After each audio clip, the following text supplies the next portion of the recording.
Congress, and it cannot become the law. Sarah, many thanks again. Sarah Smith, our North America editor there in Memphis. The Prime Minister, Rishi Sunak, has resisted calls to suspend his deputy, Dominic Raab, despite more allegations of bullying behaviour by Mr Raab. Claims by civil servants and others are being investigated, but Mr Sunak is facing questions about his awareness of the allegations when he appointed Mr Raab. Labour's Sir Keir Starmer, at Prime Minister's Questions, asked whether Mr Sunak had been the only person apparently unaware of the complaints. Our political correspondent, Ione Wells, has the story. Please welcome Rishi Sunak. His deputy, his close ally, and his latest political headache. Questions mounting for Dominic Raab over bullying allegations. Will you sack Dominic Raab, Prime Minister? Lead to questions for the Prime Minister over whether to sack the man sat next to him. According to recent reports, some of the complainants were physically sick. One says they were left suicidal.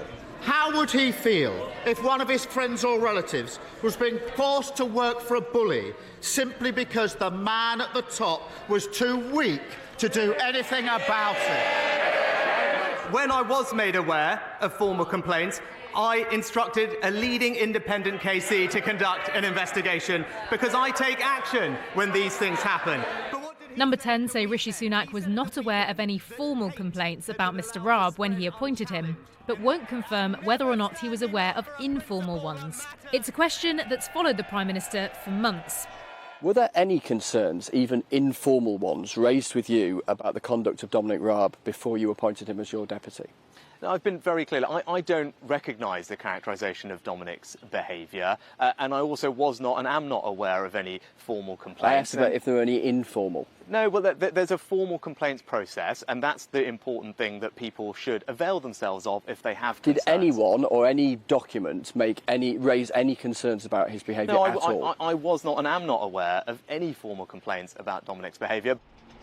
The investigation into Dominic Raab is looking at 8 complaints from 3 government departments. At least 3 of the most senior civil servants who ran departments with him have given evidence to the inquiry as witnesses. This investigation isn't set to conclude for a couple of weeks. It's trying to establish whether Dominic Raab bullied staff or not. Was he, as some former colleagues have told us, very hard on staff and totally unsuitable for high office? Or was he, as other former colleagues have told us, abrasive and demanding, but not necessarily a bully? As questions continue, one serving minister tells us tonight that it might be difficult for the Prime Minister to keep Mr Raab in his job, given the number of complaints. Mr Raab has said he's confident he's always behaved professionally, denies wrongdoing, and has no apologies for having high standards. But whether he's met the standards expected of him is now under scrutiny. Ione Wells, BBC News, Westminster. Let's take a look at some of the other stories.